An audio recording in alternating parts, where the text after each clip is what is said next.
After trading Tyler Rogers yesterday, the Giants traded Camilo Doval and Mike Yastrzemski today. It was the right thing to do after losing 12 of 14, but the whole thing just leaves me feeling unsatisfied.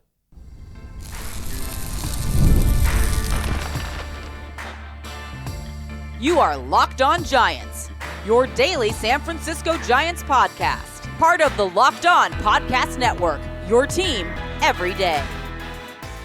Hello and welcome to Locked On Giants, part of the Locked On Podcast Network, where it's your team every day. My name is Ben Kaspick, and on this show, we provide daily episodes Monday through Friday talking about the San Francisco Giants in a way that's data-driven and rational, but also simple, passionate, and accessible to all. I'm a former contributor for the baseball statistics and analysis websites Beyond the Box Score and RotoGraphs. I've been podcasting about the Giants since 2015, hosting this show for almost 6.5 years, and I'm a lifelong Giants fan. Thank you for making Locked On Giants your first listen every day. We're free and available wherever you get your podcasts, including YouTube. Check us out there if you have not already, and please hit that subscribe button wherever it is that you're following the show. This episode is brought to you by 5 Hour Energy Transfusion. Go to 5hourenergy.com and use my promo code LOCKEDONGOLF to receive 20% off your order. Only valid through September 30th. Order transfusion-flavored 5-Hour Energy shots today.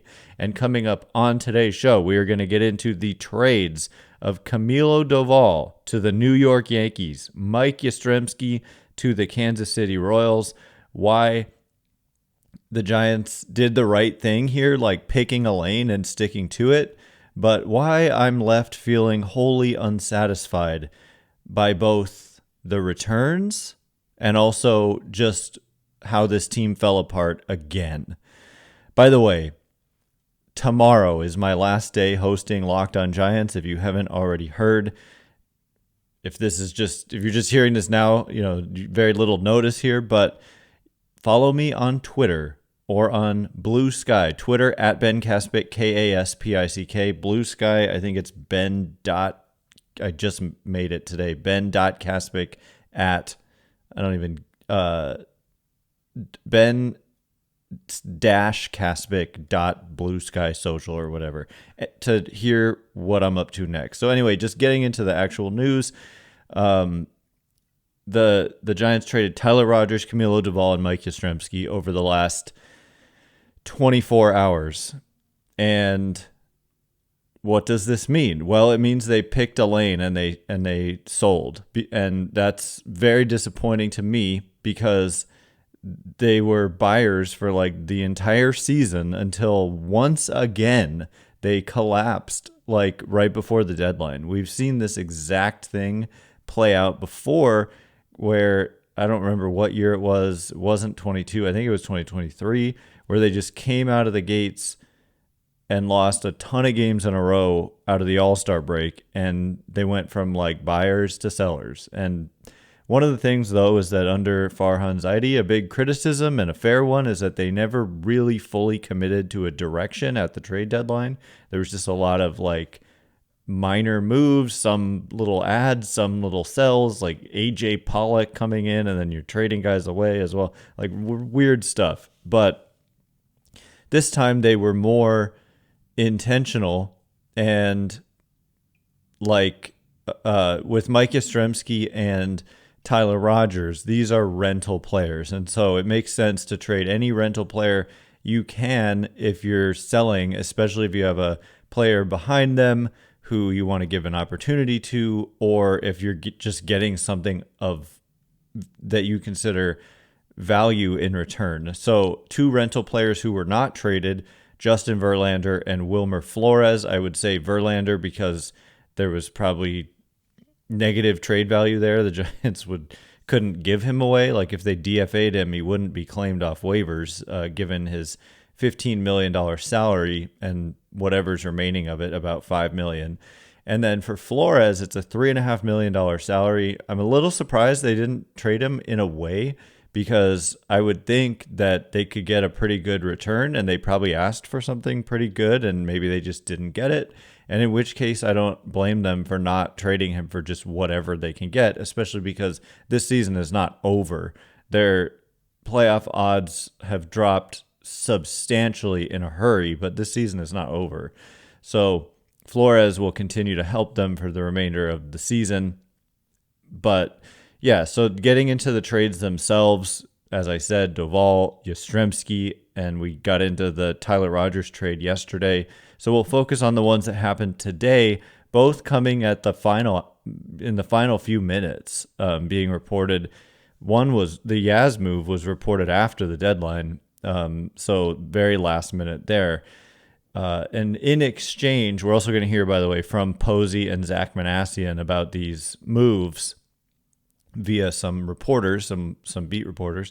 But in exchange for Camilo Doval, who is 27 years old and signed, I don't know, I don't have his exact age pulled up. I think he's 27 years old, and he is under team control for 2 additional seasons beyond this year. And so he's 28, by the way. And so I was expecting a more substantial return than what they got. What they got was, according to Jack Curry of Yes, the Yes Network, they got Jesus Rodriguez. Actually, the Giants have announced the trade. So according to the Giants, Jesus Rodriguez, Parks Harbor, Tristan Vreeling, and Carlos De La Rosa. So these are all, there's 2 hitters here in Rodriguez and Harbor. Rodriguez is a third baseman and a catcher. Harbor's more of a third baseman and a first baseman. Vreeling, Brieling, Tristan is a right-handed pitcher, and De La Rosa is a left-handed pitcher, 17 years old. So it's an interesting mix of players, and I kind of put up the write-ups on my Twitter account, and I'm just going to read you some of the scouting reports that I have on these players, and also the player the Giants got back for Mike Yastrzemski, who is Yunior Marte. Actually, he may go by Yunior Marte. It's not the same guy that used to be on the Giants. It's a 21-year-old prospect. So anyway, the scouting reports for the Doval trade. Jesus Rodriguez, the kind of final write-up that's on Fangraphs, and this was a preseason write-up, is that, quote, there's still a fair bit of volatility in forecasting Rodriguez's offense, and he isn't an especially projectable athlete, but he's a good defensive third baseman. He might end up with special versatility, and he's looked like a pretty well-rounded and competent hitter so far. There are some Russell Martin-ish aspects to Rodriguez's profile, and then in parentheses, he'd have to get so much better on defense, end parentheses, and he has upside despite lacking big physical projection, be it as a primary catcher or top flight utility man. So, yeah, I mean, a guy who has Russell Martin-ish aspects and upside as a primary catcher or a top flight utility man, and that's a guy that you're happy to bring into your organization. He's 23 years old, right-handed hitter and thrower. This year in the Yankees minor league system, he played 7 games in Double-A, and he's played 78 games at Triple-A. He's got 17 steals. Has been caught 9 times, so that's a pretty bad caught stealing rate. But he's hit overall. He struggled in Double-A in 7 games, but in Triple-A, he's hit .317 with a .409 on base and .430 slugging.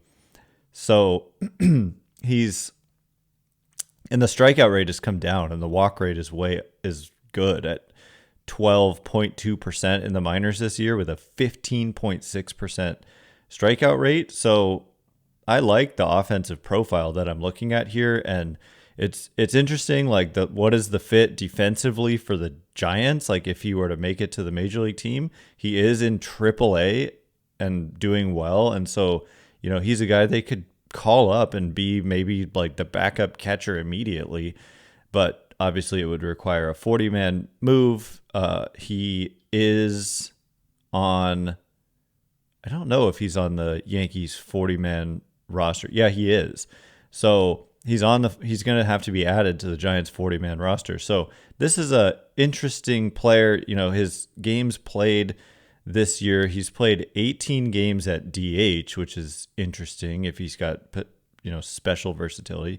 He's played 19 games at third this year. Oh, these are all AAA numbers. I'm just going to ignore what he did in AA because it was just a total of 7 games. And he has played 42 games at catcher. So he's been primarily a catcher, but he's also played third, and he's DH'd, and he's played some outfield in his career, and he's played some first base in his career, but not this year. So interesting defensive profile. Hitting, I like it, not striking out, walking a lot in the upper levels of the minors. He's 23 years old, turns 24 in April. So I like what I see here from this player. So we'll get into the rest of the return for Camilo Doval and the return for Mike Yastrzemski in just a minute, and before we do. Today's episode of Locked On Giants is brought to you in part by 5 Hour Energy. Time to fuel up and turn it up with 5 Hour Energy Transfusion. It brings the bold grape, ginger, and lime flavor of your favorite golf drink, minus the alcohol, into a quick, energizing shot. Whether you're sinking birdies or making memories with friends, this one's a hole-in-one for your energy game. Let's be honest, some days on the course or off it, you just need that extra boost to stay sharp and energized. I know I did. I was feeling sharp and energized, probably thanks to a great drink like 5 Hour Energy, when I made this beautiful little chip-in shot. It's like my favorite golf shot I ever made. I had to hit it way up the green. It rolled down the hill and into the cup. So golf is all about good times with good people, good flavors too, of course. The grape, ginger, lime flavor gives you the best parts of your clubhouse go-to without chasing down the bev cart. If you go to 5hourenergy.com today, that is the number 5hourenergy.com, and use my promo code LOCKEDONGOLF, you will receive 20% off your order. This offer is only valid until September 30th on one order and cannot be used with other promotions. The code is not good on subscription orders. Whether you're meeting up with friends or trying to turn 18 holes into 36, get the energizing boost you need to power through. Order transfusion-flavored 5-hour energy shots today.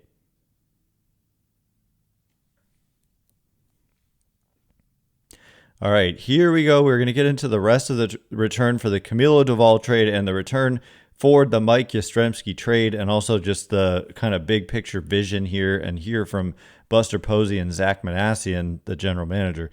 Thanks again for making Locked On Giants your first listen every day. Everydayers, tomorrow it is my last episode hosting Locked On Giants. So we're going to do a little bit of it all. Maybe do some mailbag questions. Definitely, if there's some good write-ups from good prospect evaluators on the Giants' returns here, and preview what's to come for the rest of the season. And for me, preview kind of the where the franchise is at as a whole. A conclusive end for me as the host of this show tomorrow. You're not going to want to miss it. So anyway, I spent a lot of time talking about the Jesus Rodriguez. I find him very interesting. I didn't feel like blown away. I had never heard of any of these players. I had to look them up, but when I look them up and I can see the intrigue. And so the next player is Parks Harbor, originally misspelled by Jack Curry. So I was like, who? Where? Couldn't find him. Harber, not O-R, Harbor. Harbor is a 23-year-old right-handed hitting first baseman and third baseman. And between low A and high A this year, he's hit .319 with a .404 on base and .510 slugging. It's a 161 weighted runs created plus, meaning he's been 61% better than average. I'm not sure. I think that's a little bit old for those levels at 23 years old. Turns 24 in September. So here's the write-up that I was able to find on this player, Parks Harbor. So, wait, I wasn't able to find... Never mind. I wasn't able to find a write-up on FanGraphs at all of Parks Harbor. That's all I have.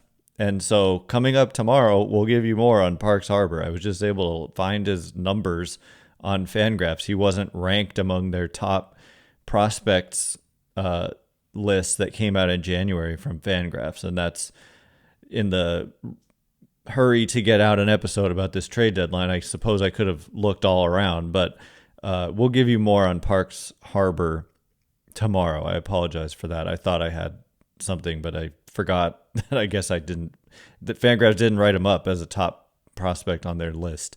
So the next player the Giants acquired in this trade is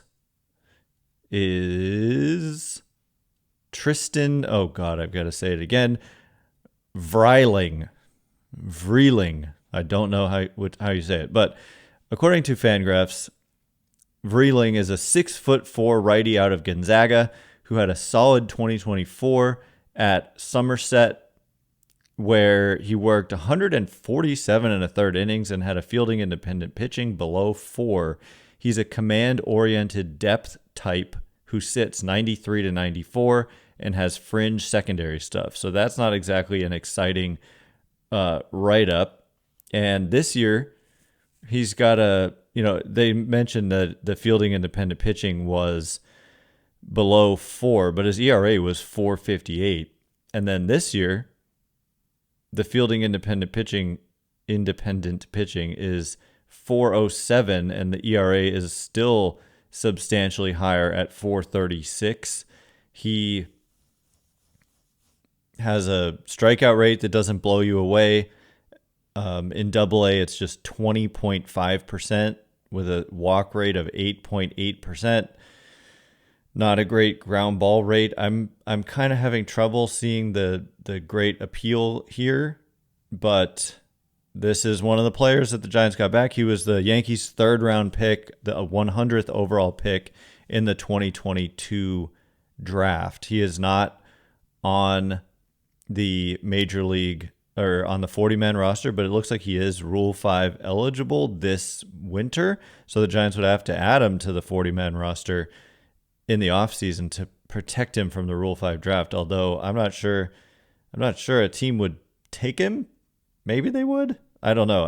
The numbers just don't look very good in the minor league. So I'm not exactly sure what they see in this player, but probably something, and I'd be interested to read more, I will, about every player they get back, including maybe what I'm missing from just looking at the pure numbers. I mean, FanGraphs did their little write-up, and it was what it was. It wasn't the most exciting thing. But enter Carlos de la Rosa, who to me is one of the more intriguing players the Giants acquired at this deadline, and certainly in this trade. So this is your lottery ticket upside play. This is a 17-year-old left-handed pitcher with a 35% strikeout rate, 4.9% walk rate, and 217 fielding independent pitching in 7 starts and 22 innings.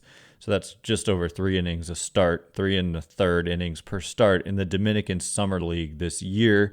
And he was an all-star there, and he was just signed out of the Dominican Republic this April. And so he's just kind of brand new to pro baseball, and he's been very impressive. The ERA is 5.32, but it's a small sample, and I would lean towards the fielding independent pitching, the strikeout rate, the walk rate. He's 17 doing this, so I like this player. He's born in 2007.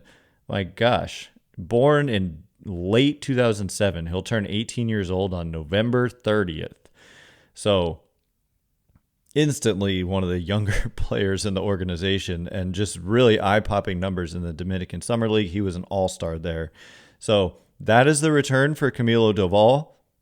I just, based on the reliever market, like, I don't know that I like this return more than the one for Tyler Rogers. And Tyler Rogers is,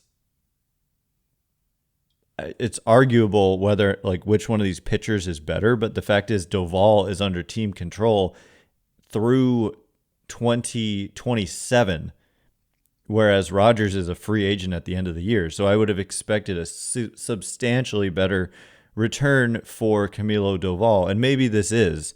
Like I said, I basically had to look everybody in both of these returns up because it's hard to keep track of all 30 teams, multiple minor league level. There's so many players in professional baseball. It's hard to be on top of each and every one of them. It's hard enough to be on top of each and every major league player. But anyway, that is the return for Doval. I think it made a lot of sense to trade Doval. I thank him for everything. There were certainly some rough times sprinkled in. The Yankees, I don't know about the fit, because they don't have a lot of patience. And if you start walking the bases loaded in a one-run game, you're going to get booed pretty bad. And Giants fans had a lot of patience, but Doval, it'll be interesting to see how he handles that environment. I remember when the Giants opened the season in New York a couple years ago, he was rattled and had a really rough outing. It was the first year of the pitch clock, and he just kept having pitch clock violations, and it was not good. So we'll see how that all turns out. I wish him well. But to me, I thought they should trade him, and they did, and they picked a lane. And another guy on an expiring contract, and it opens up a spot for a young player, is Mike Yastrzemski. Good Giant, inspiring Giant, resilient career. He's gone to the Kansas City Royals. We'll explain what the Giants got in return, and we'll hear it from Buster Posey and Zach Manassian, at least with quotes, in just a minute. And before we do,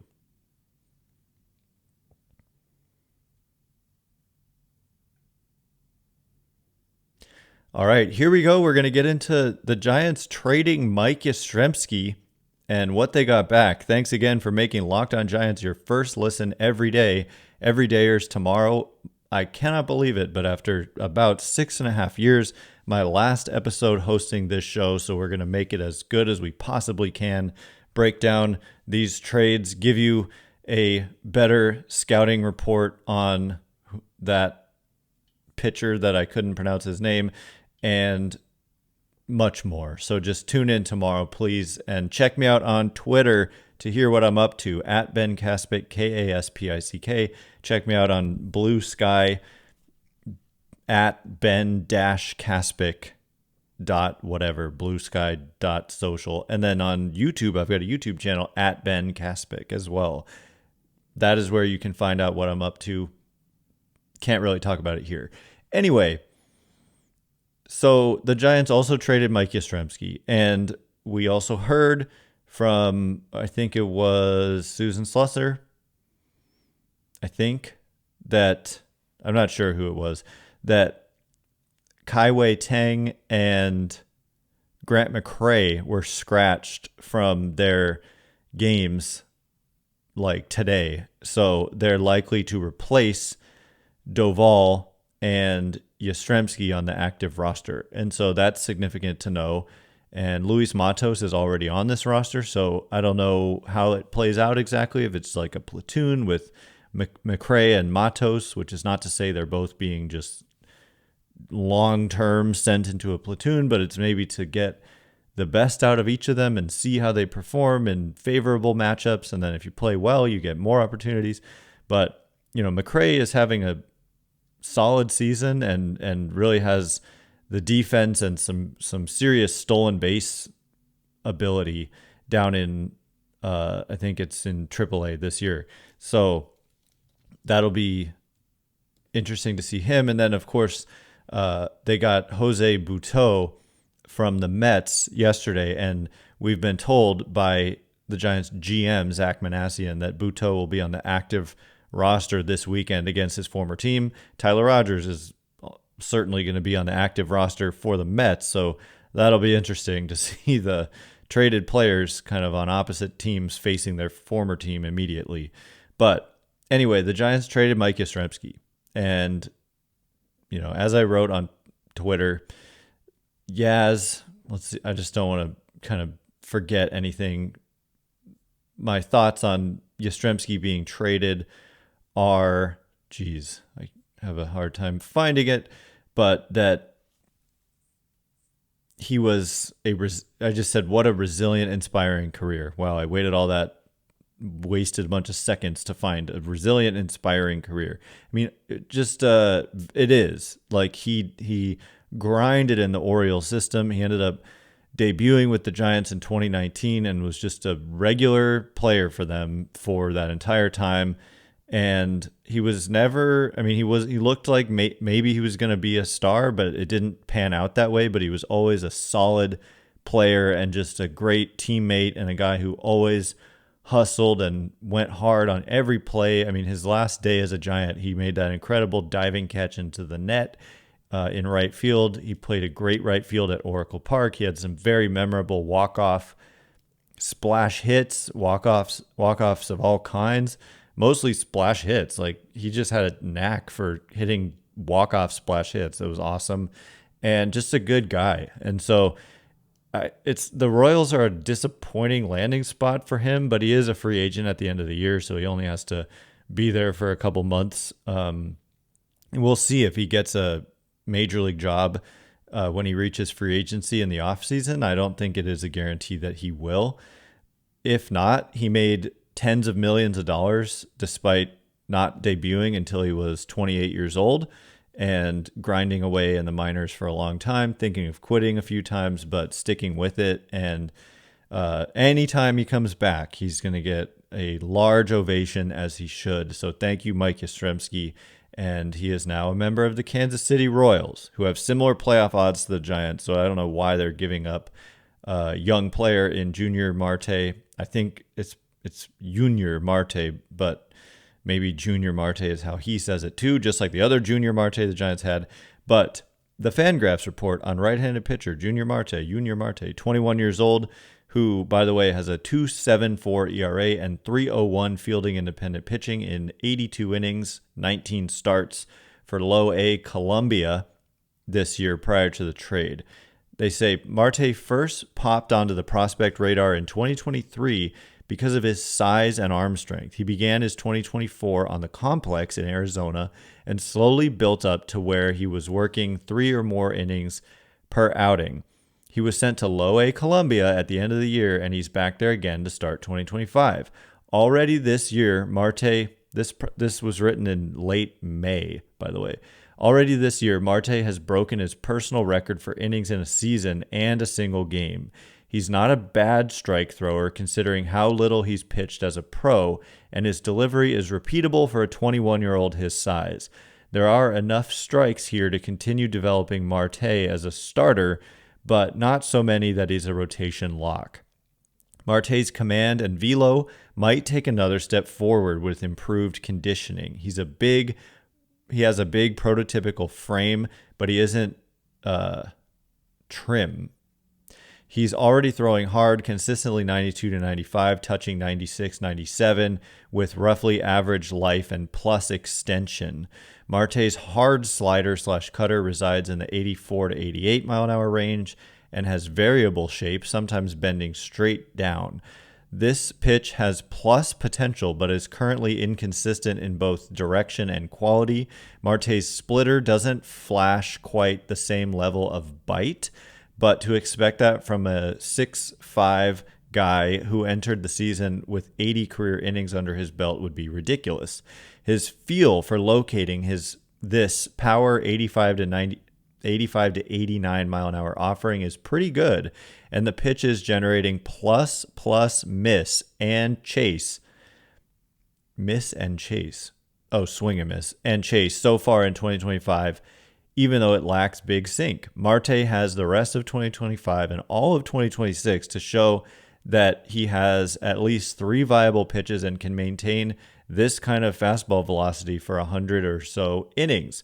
The latter piece we may not truly have a sense for for another season and a half. Marte is tracking for a 2027 debut and has a fairly exciting relief fallback if it turns out he can't start. So I apologize for the long write-up, but of all the players we read their write-ups today, this may be one of the more exciting ones, and it was for a rental of Mike Yastrzemski. Go figure. And so to me, I wrote on Twitter, it strikes me as a pretty strong return for a rental of Mike Yastrzemski, who's a free agent in 2 months. The Royals probably won't make the playoffs, just like the Giants, and they gave up this guy who the numbers in 2025 are good in low A, and to hear a scout say that he's got a fairly exciting relief fallback if he's not a starter, and he may be a starter, and he's 6'5", and he's touches 96, 97, and maybe has,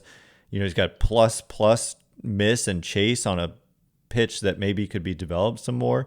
So it strikes me as a good return for Mike Yastrzemski. But all in all, the fact is with all these trades is you just don't know until you know about anybody. So I just want to get to what I said I would, which is some comments from Buster Posey.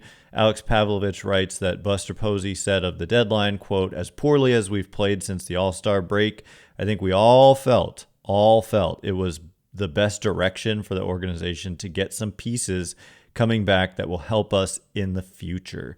Susan Slusser, quoting Buster Posey, says, "We wish we were adding, but as poorly as we're playing since the break, we felt this was the best direction for the organization."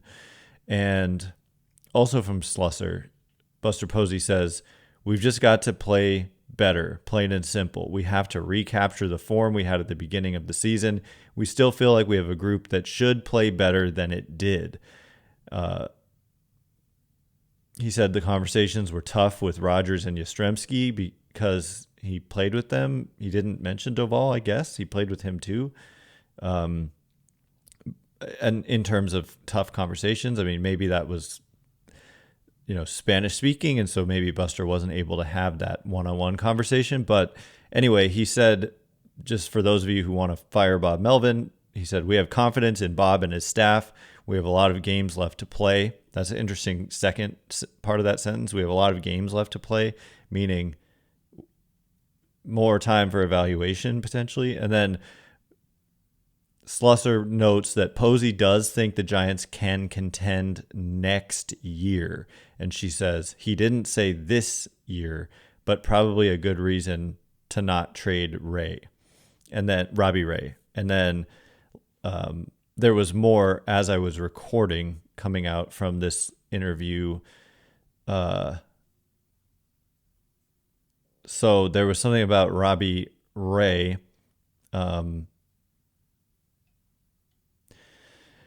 He said they got calls for Robbie Ray, but they'd, quote, "have to have been blown out of the water and didn't get there." And that's exactly what I said on Twitter prior to the deadline. Was like, it makes sense to consider moving Ray, but you'd have to be blown away because he is on the team next year for, the last year of his contract. And it didn't happen, and I'm not unhappy about that.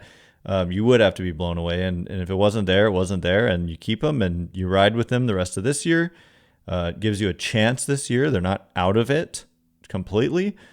And then you can start fresh next year with him being at the top of your rotation. So anyway, that is all the time we have for today. Thanks again for making Locked On Giants your first listen today. For your second listen, check out the all-new Locked On MLB Game Night. Every game, every night, all season long. Get local analysis on a national scale. Find MLB Game Night on Locked On MLB, on YouTube, or wherever you listen to podcasts. Once again, I'm Ben Kaspick. Check me out on Twitter /X at Ben Kaspick, Kaspick. If you like this show, please give me a follow on Twitter or X at Ben Kaspick, Kaspick. I know I just said that. Or Blue Sky at Ben-Kaspick. And I have a YouTube channel at Ben Kaspick. So check me out in all of those places if you want to know what I'm up to. And I really highly encourage you to do so. So anyway, thanks again for listening today. I can't wait to be with you again tomorrow, my final day at the Locked On Podcast Network. Thanks again for listening. You are now Locked On Giants.